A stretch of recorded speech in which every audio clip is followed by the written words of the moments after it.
Hello everyone, welcome to study journey with you.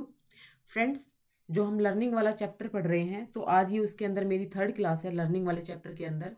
तो अब तक जो मैं आपको बेसिक चीज़ें थी लर्निंग वाले चैप्टर में, क्या क्या डेफिनेशंस वगैरह थी, लर्निंग होती क्या है और लर्निंग के बारे में किस किस मतलब में जो मनोवैज्ञानिक हुए हैं उन्होंने क्या क्या कहा है, साथ में ही लर्निंग से जुड़े हुई जो भी कर्व वगैरह थे, तो वो सारी चीज़ें मैं आपको क्लियर करवा चुकी हूँ। ठीक है, साथ ही कल हमने जो टॉपिक पढ़ा था ट्रांसफर ऑफ लर्निंग, तो ये सब चीजें हम पढ़ चुके हैं। अब मैं आपको लेके चलती हूँ थ्योरीज ऑफ लर्निंग पे, जो सीखने के सिद्धांत हैं वो मैं आपको करवाती हूँ। ओके फ्रेंड्स, तो चलिए स्टार्ट करते हैं।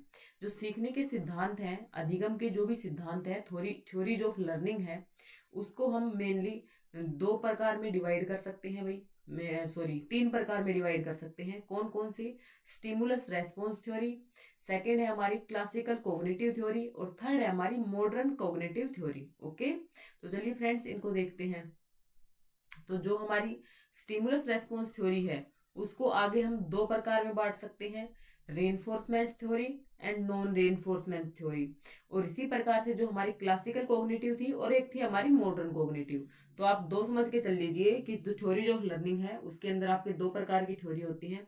एक में हम कोग्निटिव थ्योरी की बात करते हैं और दूसरी में हम रेस्पॉन्स थ्योरी की बात करते हैं। जो रेस्पॉन्स थ्योरी है, स्टिमुलस रेस्पॉन्स थ्योरी, उनको दो प्रकार से डिवाइड कर सकते हैं, रेनफोर्समेंट थ्योरी और नॉन रेनफोर्समेंट थ्योरी। ठीक है, और जो हमारी क्लासिकल है और एक हमारी मॉडर्न है। क्लासिकल जो प्राचीन है, ओके, कोग्निटिव संज्ञानात्मक। तो जो प्राचीन है वो हमारे कौन है? वर्दिमर, कोहलर, कोफका, पियाजे, टोलमैन। ये क्या है भाई? क्लासिकल कोग्निटिव थ्योरी के समर्थक है। और जो मॉडर्न कोग्निटिव थ्योरी है उसके अंदर हम पढ़ेंगे बांडुरा की थ्योरी, बोल्स, ब्रूनर, उसुबेल, ये सब किस में आ जाते हैं? मॉडर्न कोग्निटिव थ्योरी में आ जाते हैं। ओके, तो नेक्स्ट हमारा जो स्टिमुलस रेस्पॉन्स थ्योरी था उसके अंदर दो प्रकार से है, पुनर्बलन और एक अपुनर्बलन, यानी एक रेनफोर्समेंट और एक हमारी नॉन रेनफोर्समेंट थ्योरी। तो जो रेनफोर्समेंट थ्योरी है उसके अंदर आ जाते हैं थॉर्नडाइक, स्किनर, पाउलव, हल और मिलर। ओके, और नॉन फोर्समेंट में आ जाते हैं वाटसन, गुथरी, एस्टेस। ओके, तो ये थे एक मतलब ओवरव्यू था। जो थ्योरीज ऑफ लर्निंग है उसका क्या था? ये एक ओवरव्यू था। आप लोगों से पूछा जा सकता है कि भाई इनमें से कौन सा स्टिमुलस रेस्पॉन्स थ्योरी के अंडर नहीं आता है। आपको ऑप्शन दे देगा थॉर्नडाइक, स्किनर, पाउलव और टोलमैन। तो आपको निकालना पड़ेगा वहां से, क्योंकि ये किसके अंतर्गत आता है? कोग्निटिव थ्योरी के अंतर्गत आता है। Okay, clear? तो इन सब के आपको नाम याद कर लेने हैं। साथ में इस चैप्टर में हम क्या करेंगे, जितने भी मैं आपको बता रही हूँ इनकी एक एक करके डेली हम एक एक इनकी थ्योरी है वो डिस्कस करने वाले हैं। ओके, कोशिश है कि लास्ट ऑफ अक्टूबर इस चैप्टर को मैं आपको फिनिश कर पाऊँ। ओके, तो देखिए फ्रेंड्स, आज जो मैं पढ़ाने वाली हूँ आपको वो है हमारी थॉर्नडाइक की थ्योरी। काफी पॉपुलर है थॉर्नडाइक। थॉर्नडाइक की थ्योरी को हम क्या बोल सकते हैं? स्टिमुलस रेस्पॉन्स थ्योरी भी बोल सकते हैं, क्योंकि स्टिमुलस रेस्पॉन्स थ्योरी के अंडर आता है ना रेनफोर्समेंट थ्योरी। तो उसी के अंतर्गत अंतर्गत जो थॉर्नडाइक है उन्होंने अपनी क्या दी थी भाई? थ्योरी दी थी। तो थॉर्नडाइक की जो थ्योरी है उसके जो अन्य नाम हो सकते हैं, जो मेन फेमस नाम है वो क्या है भाई? Trial and error theory. क्या नाम है? Trial and error theory. Okay, trial and error theory of learning किसके द्वारा दी गई है? थॉर्नडाइक के द्वारा। तो आपसे ये क्वेश्चन भी पूछा जा सकता है कि प्रयास व त्रुटि का सिद्धांत किसने दिया है? तो किसने दिया है? थॉर्नडाइक ने दिया है। पर्यतन व भूल का सिद्धांत किसने दिया है? थॉर्नडाइक ने दिया है। ये इसी सिद्धांत के क्या है? अलग अलग नाम है। इन सभी नामों के नाम से जो थॉर्नडाइक की थ्योरी है उसको जाना जाता है। ओके, तो एग्जाम में आपसे ये ना देकर के ये भी दे सकता है कि संबंधवाद की थ्योरी ऑफ लर्निंग किसने दिया है? तो किसने दिया है भाई? थॉर्नडाइक ने दिया है। संयोजनवाद का सिद्धांत किसने दिया है? थॉर्नडाइक ने दिया है। बॉन्ड थ्योरी किसने दी है? बंद का सिद्धांत किसने दिया है? थॉर्नडाइक ने दिया है। ओके, ये सभी क्या है? उसके उपनाम है किसके? ट्रायल एंड एरर थ्योरी के। जो हम स्टिमुलस रेस्पॉन्स थ्योरी पूछ रहे हैं, आपसे पूछा जा सकता है कि इसके अन्य नाम क्या हो सकते हैं। तो प्रयास व त्रुटि का सिद्धांत, तब भी वही बात है। पर्यटन व भूल का सिद्धांत, तब भी वही बात है। संबंधवाद का सिद्धांत, तब भी वही बात है। बंद का सिद्धांत, तब भी वही बात है। संयोजनवाद का सिद्धांत, तब भी हमारी वही बात है। ओके, क्लियर है यहाँ तक? अब आपको पता लग गया। आपसे पूछेगा भाई पर्यटन में भूल का सिद्धांत किसने दिया है? थॉर्नडाइक ने दिया है। थॉर्नडाइक कहाँ के थे? तो कहाँ के थे भाई? थॉर्नडाइक हमारे अमेरिका के रहने वाले थे। कहाँ के थे? अमेरिका के रहने वाले थे। यहाँ तक क्लियर है फ्रेंड्स? थॉर्नडाइक से हमारा एक क्वेश्चन जरूर आ जाता है, और वो एक क्वेश्चन की टेंशन अब आपको छोड़ देनी है। इसमें से अगर आना होगा थॉर्नडाइक से तो इसी में से आ जाएगा, इसके बाहर आपका कुछ भी नहीं जाने वाला है। ओके, नेक्स्ट फ्रेंड्स आता है कि इस पशु मनोवैज्ञानिक का दर्जा किसे दिया गया है। तो पशु मनोवैज्ञानिक कौन थे हमारे, थॉर्नडाइक थे। आपसे पूछा जाए, आपसे ऑप्शन दे दो, फिर आपसे पूछे कि भाई इनमें से कौन से पशु मनोवैज्ञानिक थे, तो पशु मनोवैज्ञानिक कौन थे हमारे, थॉर्नडाइक थे। ओके, पशुओं और जंतुओं पर पहला प्रयोग करने वाले कौन थे हमारे, थॉर्नडाइक थे, पशुओं और जंतुओं पर। अब आप आगे आगे पढ़ोगे, स्किनर की थ्योरी पढ़ोगे, पावलोव ने कुत्ते के ऊपर परीक्षण किया, स्किनर ने चूहे के ऊपर परीक्षण किया, ठीक है। तो इस प्रकार से आप लोगों को कंफ्यूज नहीं होना है। तो सबसे पहले पशुओं और जंतुओं पर जो सबसे पहला प्रयोग है वो किसने किया था, थॉर्नडाइक ने किया था। थॉर्नडाइक ने पहली बार 1898 ईस्वी में अपना शोध पत्र एनिमल इंटेलिजेंस प्रस्तुत किया। ये चीज आपको याद रखनी है। जो थॉर्नडाइक का ट्रायल एंड एरर थ्योरी है वो किस उसके लेटर में आया था, एनिमल इंटेलिजेंस में आया था। कब आया था, 1898 में आया था। ओके, पत्र में पहली बार कहा गया था कि कोई भी प्राणी व्यक्ति किससे सीखता है भाई, प्रयास व त्रुटि से सीखता है। पत्र में इन्होंने क्या बात कही कि कोई भी प्राणी है, कोई भी एनिमल है, कोई भी ह्यूमन बीइंग है, सब किससे सीखते हैं, प्रयास व त्रुटि से। प्रयास आप लोग समझते हो ना, प्रयास क्या होते हैं भाई, बार बार में क्या करेंगे, हम ट्राई करेंगे तो उससे सीखेंगे। ट्राई करेंगे तो क्या होंगी, हमसे एरर भी आएंगे। जो हमारी गलती करेंगे उन गलतियों से सीखेंगे। कहा भी गया है ना कि जो गलतियां होती हैं वही जो ह्यूमन नेचर है उसकी क्या होती है भाई, अगर वो अपनी गलतियों को अपना सबसे बड़ा गुरु मान ले तो उस आदमी को सक्सेस होने से कोई नहीं रोक सकता। ओके, तो थॉर्नडाइक हमारे क्या कहते हैं कि कोई भी जानवर है, कोई भी मनुष्य है, कुछ भी प्राणी है, कोई भी प्राणी है, वो कैसे सीखता है, प्रयास व त्रुटि से सीखता है। वो कोशिश करता है, कोशिश करने पर उसको जरूरी नहीं है कि हर बार सक्सेस मिल जाए। उसको क्या मिलती है, हार भी मिलती है, उससे गलतियां भी होती है और उन गलतियों से सीख करके वो एक दिन क्या हो जाता है, सफल हो जाता है। ओके, हालांकि इन्होंने अनेक जंतुओं पर प्रयोग किए, परंतु अंतिम रूप से सीखने के नियम व सिद्धांत का प्रतिपादित करने के लिए 1913 ईस्वी में भूखी बिल्ली पर प्रयोग किया। तो इनका जो प्रयोग है वो किसके ऊपर किया गया, आपको याद रखनी है, एक हंगरी कैट पर किया गया। ये चीज आपको याद रखनी है। अब आपसे पूछा जाएगा उन्होंने भूखी जो बिल्ली है उसको कहाँ पे रखा था, तो उसको कहाँ पे रखा था भाई, पजल बॉक्स में रखा था। कहाँ पे रखा था, पजल बॉक्स में रखा था। ओके, एक भूखी बिल्ली थी, उसको कहाँ पे रखा गया था, पजल बॉक्स में रखा गया था। और उसके सामने क्या रखी गई थी, एक मृत मछली रखी गई थी, एक मरी हुई मछली रखी गई थी, जिससे क्या आ रही थी भाई, सुगंध आ रही थी। तो वो भूखी बिल्ली है, जब उसको भूख लगी है तो वो क्या चाहेगी भाई, खाना चाहेगी। वो खाना पाने के लिए क्या करती है, बार बार में कोशिश करती है। लेकिन इसका जो दरवाजा था वो क्या था भाई, बंद था।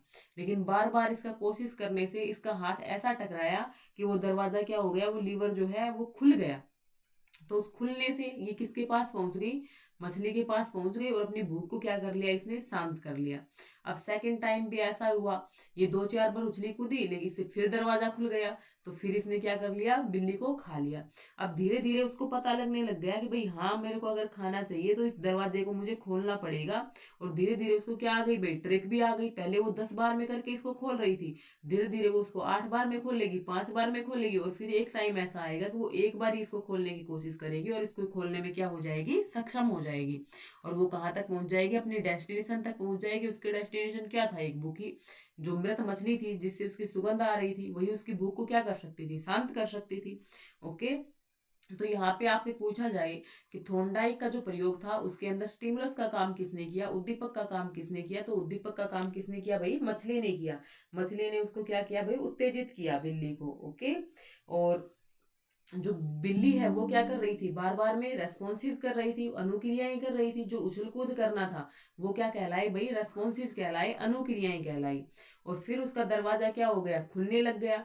उद्दीपन था, उद्दीपन से क्या होने लगी, अनुक्रिया होने लगी। तो ये सिद्धांत हमारा क्या कहलाया, उद्दीपन अनुक्रिया का सिद्धांत कहलाया, स्टिमुलस रेस्पॉन्स थ्योरी कहलाया। ओके, क्लियर है, यहाँ तक समझ में आ रहा होगा। अगर नहीं आया है तो एक बार फिर से देख लीजिए। देखो ये क्या थी हमारी भाई, बिल्ली थी। यहाँ पे क्या लगा हुआ था, लीवर लगा हुआ था और उसको क्या करना था, ये दरवाजा खोलना था। बिल्ली क्या करेगी भाई, बिल्ली को लगी हुई है भूख। बिल्ली को क्या लगी हुई है, भूख। बिल्ली को क्या चाहिए भाई, खाना चाहिए। खाना इतनी दूर रखा है, तो बिल्ली ने क्या किया भाई, उसकी जो सुगंध है खाने की वो बिल्ली के नाक तक पहुंची। तो बिल्ली ने उछल कूद करना स्टार्ट किया। जब बिल्ली उछल कूद कर रही थी तो अचानक बिल्ली का इस लीवर के ऊपर क्या लग गया भाई, हाथ पैर लग गया और ये दरवाजा खुल गया।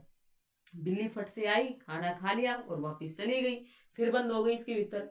अब इसको फिर भूख लगी, तो फिर इसने क्या किया, फिर ऐसे ही किया इसने, फिर खुल गया। तो अब धीरे धीरे इसके दिमाग में क्या आने लगा कि भाई मैं ऐसे उछल कूद करूंगी तो ये यहाँ से लीवर से, ये इसके लीवर के ऊपर अगर मेरा हाथ लग जाएगा तो दरवाजा खुल जाएगा और मुझे क्या मिल जाएगा, खाना मिल जाएगा।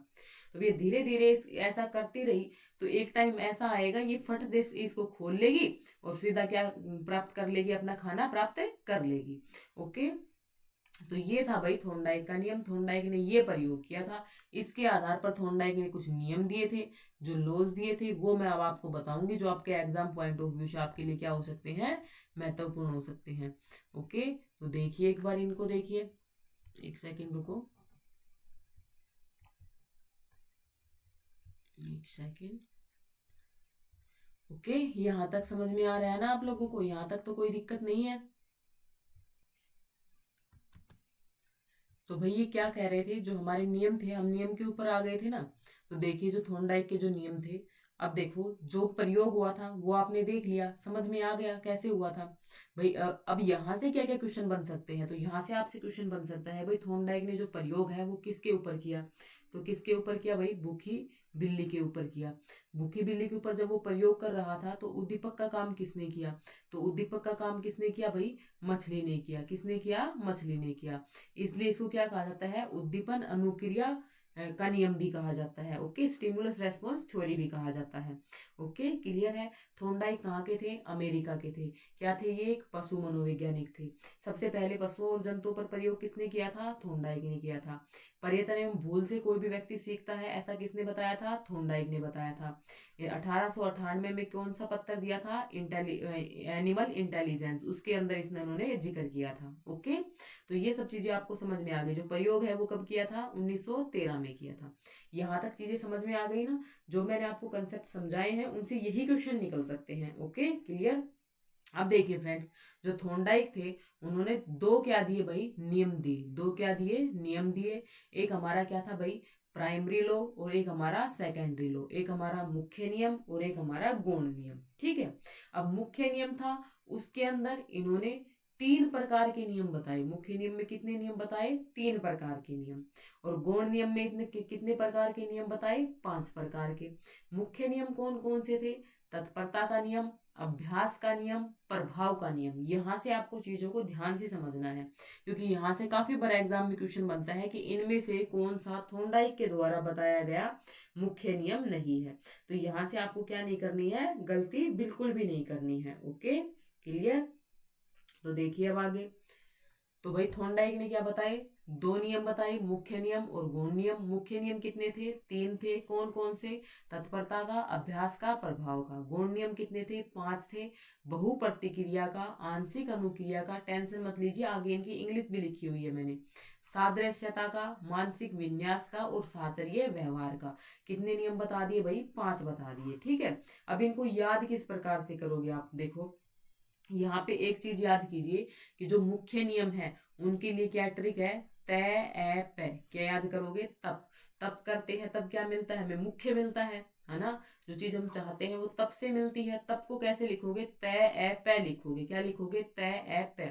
अब ट्रिक आपके दिमाग में क्या सेट हो गई, भाई तप है उससे क्या मिलेंगे हमें, मुख्य नियम मिलेंगे थॉर्नडाइक के।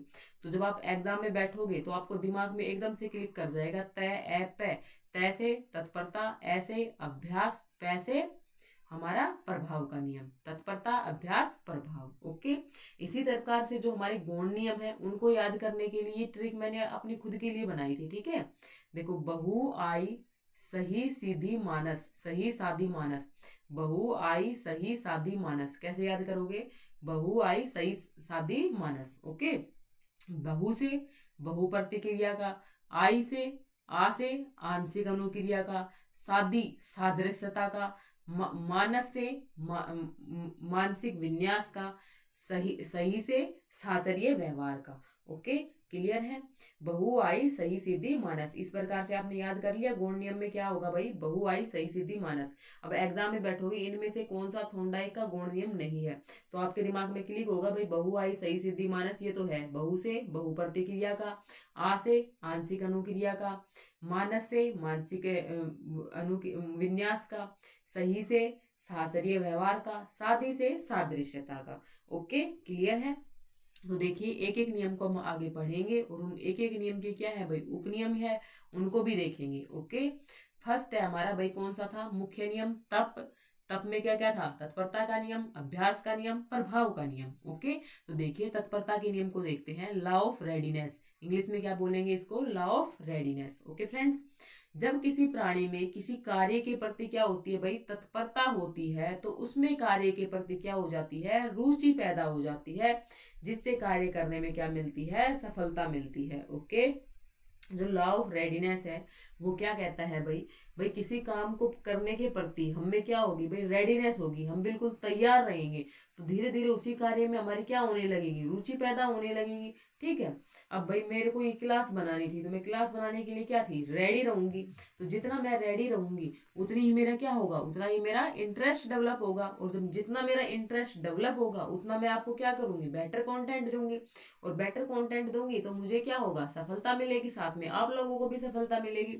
तो तत्परता का नियम समझ में आया। लॉ ऑफ रेडीनेस क्या कह रहा है कि किसी कोई भी काम है, छोटा बड़ा कोई भी काम है, उसको काम को करने के लिए हमें क्या होती है, तत्परता होती है, रेडीनेस होती है, कि हम कितने तत्पर होते हैं, कितने उतावले होते हैं।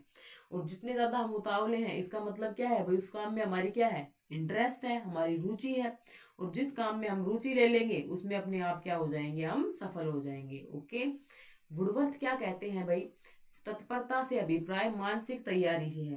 तत्परता का मतलब क्या है, तत्परता का यानी रेडीनेस, रेडीनेस से मतलब क्या है कि भाई मेंटल रेडी होना, मेंटली प्रिपेयर हो जाना, ना कि सिर्फ फिजिकली प्रिपेयर होना किसी चीज के लिए, किसी काम करने के लिए हम अपने दिमाग से बिल्कुल सेट होते हैं कि हाँ भाई मुझे ये काम करना है। ओके, तो यहाँ पे क्या आया था भाई, जितनी उसके अंदर क्या होगी, रेडीनेस होगी, उतनी ही कार्य के प्रति क्या आएगी, रुचि आएगी। तो इसका उपनियम क्या बन गया, रुचि का नियम। उपनियम क्या बन गया, रुचि का नियम। आपसे पूछा जा सकता है कि थोंडाइक के द्वारा दिए गए तत्परता के नियम का उपनियम क्या है, तो उपनियम क्या है भाई, रुचि का नियम। उपनियम क्या है, रुचि का नियम। जितना ज्यादा रेडीनेस उतनी ज्यादा उसकी रुचि और उतनी ज्यादा सफलता। अब शिक्षा के क्षेत्र में इसकी देखो क्या उपयोगिता है, इस वाले नियम की शिक्षा के क्षेत्र में क्या उपयोगिता है। भाई थोंडाइक ने क्या किया था, भूखी बिल्ली पर प्रयोग किया था। भूखी बिल्ली धीरे धीरे प्रयास करके वो अपने काम में क्या हो गई थी, सफल हो गई थी। तो थोंडाइक भी तो यही बोलते हैं कि भाई वो तो क्या थी, वही जानवर थी, लेकिन मानव अगर उस काम को बार बार में करता है, बार बार प्रयास करता है, तो एक ना एक दिन जरूर सफल होता है। यही बात बोलते हैं थोंडाइक। तो इसकी शैक्षिक उपयोगिता क्या है भाई, ध्यान रुचि। बच्चे में क्या आएगी, ध्यान करने के प्रति ज्यादा इंटरेस्ट होगा उसका, वो अपने काम में क्या लगा पाएगा, ध्यान लगा पाएगा। अभिप्रेरित, मोटिवेट रहेगा, क्योंकि जितना ज्यादा रेडी रहेगा काम को करने के लिए उतना ज्यादा उसका इंटरेस्ट होगा, उतनी ज्यादा उसको क्या मिलती जाएगी, सक्सेस मिलती जाएगी, और जितनी ज्यादा सक्सेस मिलती जाएगी वो उसको उतना ही क्या करेगी, मोटिवेट करेगी। जिज्ञासा, यानी वो रेडी है, इसका मतलब वो क्या है, उसके अंदर क्यूरियोसिटी है ना, तभी तो वो रेडी है। नवीन ज्ञान के लिए तैयारी, नया सीखने के लिए उत्सुक है। जबरदस्ती कार्य नहीं, अब इसमें कोई जबरदस्ती थोपा नहीं जा रहा, वो वही काम कर रहा है जिसके अंदर उसका क्या है भाई, इंटरेस्ट है। निहित योग्यताओं का पता लगाना, बच्चे के अंदर किस प्रकार की योग्यताएं निहित है, वो किस फील्ड में अच्छा करना चाहता है, किस फील्ड में उसका इंटरेस्ट है, वो कौन सा काम करने के लिए अच्छे से तैयार रहता है। तो ये सब क्या है, इसकी उपयोगिता है तत्परता के नियम की। ओके, क्लियर फ्रेंड्स, अगर आपको अच्छे से समझ में आ रहा है तो वीडियो को लाइक कर दीजिए। अगर आप ये लोग हैंड रिटन नोट्स लेना चाहते हैं तो आपको जो नंबर प्रोवाइड किया गया है आप उस नंबर पर कांटेक्ट कर सकते हैं। बिल्कुल एक मिनिमम फीस रखी गई है, और आगे फिर मैं अब क्या करूंगी, अब मैं बंद कर दूंगी नोट्स देना, क्योंकि अभी टाइम इतना बचा हुआ नहीं है। अगर फिर आप 10 दिन 15 दिन पहले अगर आप लोग नोट्स लोगे तो फिर आपकी प्रिपरेशन नहीं हो पाएगी। ठीक है, तो लॉ ऑफ, अगर जिनको लेने हैं वो अभी ले लीजिए। लॉ ऑफ एक्सरसाइज, जो अभ्यास का नियम है वो क्या कहता है भाई, देखो हमने क्या पढ़ा है अब तक, एक पढ़ी है ना, practice makes a man perfect. करत करत अभ्यास के जड़मति होत सुजान, रसरी आवत जात से सिर पर परत निशान। तो वो कहावत ऐसे ही नहीं आई, अनुभव से आई है। भाई चाहे कितना भी कमजोर से कमजोर प्राणी हो, वो किसी काम को पाने के लिए बार बार क्या करेगा, प्रैक्टिस करेगा, अभ्यास करेगा, तो उसको आराम से क्या कर लेगा, सीख लेगा। आप कितने भी मतलब आपके अंदर आप कहते हो कि भाई मैंने 2 बार दे लिया स्टेट, 3 बार दे लिया, लेकिन आप बार बार में क्या करते हो, जो मैंने आपको नोट्स प्रोवाइड कर रखे हैं बार बार में उनको क्या करते हो भाई, रिवाइज करते हो, बार बार में आप क्वेश्चंस प्रैक्टिस करते हो, प्रीवियस ईयर लगाते हो, तो आपका स्टेट पास होने से कोई नहीं रोक सकता। ओके, चाहे कितना भी कमजोर प्राणी हो, लेकिन जब तक वो बार बार अभ्यास नहीं करेगा तब तक सफल नहीं होगा। ओके, क्लियर है। इसका जो उपनियम है वो देखिए, इसका जो उपयोग है वो क्या कहता है, उपयोग अनुपयोग का नियम, यानी इससे चीजों को बार बार करने से उसका क्या कर रहा है, उपयोग कर रहा है, तो ये इसका जो उपनियम है वो निकल करके आता है उपयोग अनुपयोग का नियम। क्लियर है। शैक्षिक उपयोगिता, इसकी शिक्षण में क्या उपयोगिता है भाई, सारी ही उपयोगिता है। आप जितना चीजों को दोहराओगे उतनी ही ज्यादा क्या कर पाओगे, लर्न कर पाओगे, उतना ही ज्यादा पॉजिटिव रिजल्ट आएगा। वाद विवाद सीखते हैं, मौखिक अभ्यास होता है, बोलने का अभ्यास होता है। जब टेबल्स होती है, अब मेरे बेटे को लेकर चल लूं मैं, तो मेरे बेटे को ना टेबल्स घर पे याद नहीं होती, स्कूल में हो जाती है। क्यों हो जाती है, क्योंकि वहां पे वो क्या करता है भाई, अभ्यास करता है। क्या करता है वहां पे, वो अभ्यास करता है, समूह के साथ करता है, उसको अच्छा लगता है और वो कर लेता है। ठीक है। देखो, आदतों का निर्माण, इससे बच्चों में क्या होती है भाई, आदतें आती हैं, अच्छी आदतें आएंगी और बुरी आदतें जाएंगी। लिखाई में सुधार, जिन बच्चों की राइटिंग गंदी होती थी बचपन में, टीचर ऐसे ही करते थे ना कि भाई ज्यादा से ज्यादा क्या लिखो तुम, सुलेख लिखो, तो वो सुलेख क्यों लिखवाते थे, जिसकी राइटिंग गंदी होती थी उसको दिन के 2 सुलेख भी दे देते थे। वो किस लिए देते थे भाई, बार बार में क्या करेगा, वो अभ्यास करेगा और राइटिंग क्या हो जाएगी उसकी, अच्छी हो जाएगी। शुद्ध उच्चारण, कोई चीज हमको बोलनी नहीं आ रही, लेकिन बार बार में उसको बोलेंगे तो हम उसको सही बोल पाएंगे। कौशल व कलाओं का विकास, नई नई स्किल्स डेवलप होंगी। अगर मेरे को खाना बनाना सीखना है, तो एक दिन मैं खाना बनाऊंगी तो मुझे जली हुई रोटियां बनेंगी, पाकिस्तान का नक्शा बन जाएंगी। लेकिन मैं उसको बार बार प्रैक्टिस में लाऊंगी तो क्या करूंगी, बिल्कुल गोल रोटियां बनेंगी, अच्छी बनेंगी। ठीक है। तो ये था भाई अभ्यास का नियम। ओके।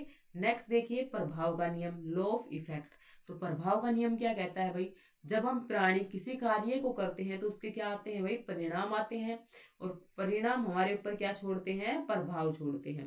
भाई हम रेडी थे किसी काम को करने के लिए, हमने बार बार उसकी क्या की, प्रैक्टिस की, और जब हमें पॉजिटिव रिजल्ट मिलते हैं तो हम क्या होते हैं, सेटिस्फाई होते हैं। लेकिन हमें रिजल्ट क्या मिले भाई, नेगेटिव मिले, जितनी हम मेहनत कर रहे हैं उतनी आप लोग क्या ना दो, आउटपुट ना दो, तो हमें क्या होता है, सेटिस्फैक्शन नहीं होता। नकारात्मक परिणाम से क्या आता है, असंतोष आता है। ओके। तो यहीं से इसका उपनियम निकल के आ गया, सेटिस्फैक्शन और अनसेटिस्फैक्शन का रूल आ गया, संतोष और असंतोष का नियम आ गया।